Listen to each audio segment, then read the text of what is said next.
I'm inspired in my Defiance today by the news that there is going to be an investigation into the Autopen usage of President Biden. The goal of this investigation is to try and invalidate some of the policies and decisions that President Biden made because he used an Autopen. Trying to say that some of the president's actions are illegitimate because you disagree with them is nonsense. It's a calculated effort to try and erode the faith that we have in our institutions, in the presidency, and the ability of any president to make a decision. While I deeply disagree with many of the policies that Donald Trump has put into place, I do not disagree with the fact that he has the right to do legal acts like signing pardons. And while I think investigating this is a huge waste of time, beyond that, it is a partisan push to say that any policy that someone doesn't agree with is illegitimate. I'm very interested in making sure that a president is only engaged in legal actions. But a House committee does not get to decide whether a presidency and the actions of a president are legitimate. The Supreme Court will decide that. And ultimately, the voters should be able to decide that. The voters can choose not to elect a president or a legislator that their voting rights have not already been curtailed. And if we are constantly trying to re-legislate decisions that have been made by previous presidents, we will never get to the core of what's going on right now. If we can't trust a signature, a symbol of the value of our decision-making process, then what are we even doing here? And beyond the investigation and the trying to make President Biden's decisions illegitimate, it is a distraction from the real issues of how this president, President Trump, is acting in office. Whether it's the extrajudicial killings of folks in the Caribbean or in the Pacific, or it is the designation of tariffs that he cannot possibly levy because he does not have that constitutional authority. Those are the questions that are facing us right now, not whether or not an Autopen can be used by a president, because many presidents have used an Autopen, and it is a standard and accepted practice to do so. So investigate whatever you want, but the facts will show that President Biden acted in good faith, made the decisions that he made for reasons that make sense, and did not exceed his own authority to do so.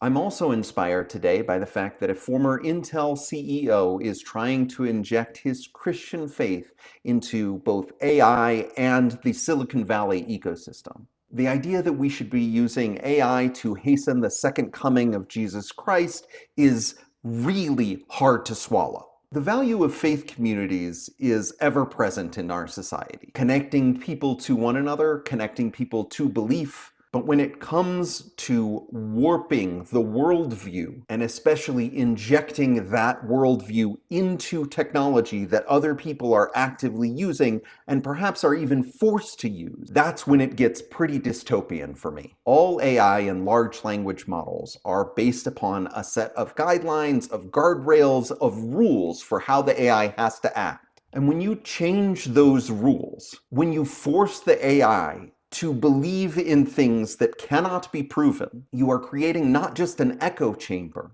but a way to radicalize an entire population. If social media is a really easy way to get into an echo chamber, AI that is requiring you to believe something in order to use it is going to further destroy our ability to see objective truth.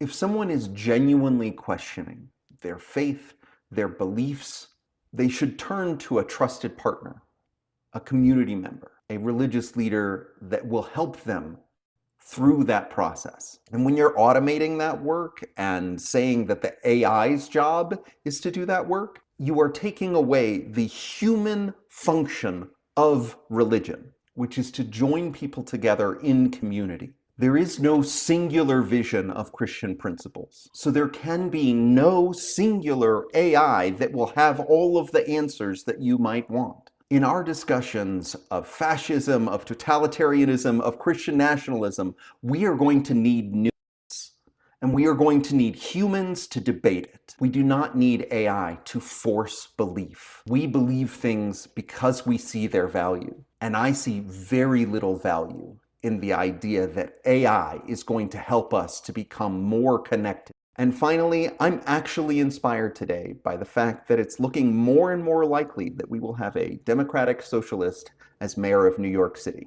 New York City is one of the most capitalistic and most stratified in terms of income inequality places to live in the world. And Mamdani is simply asking for the ultra-wealthy to pay their fair share so that everyone can have a fair chance. The fear-mongering is not working. He has only become more popular as his policies have become more widely known. And to me, it shows that people are ready for something different. A different way forward for politics and for the way in which we run our cities and our country.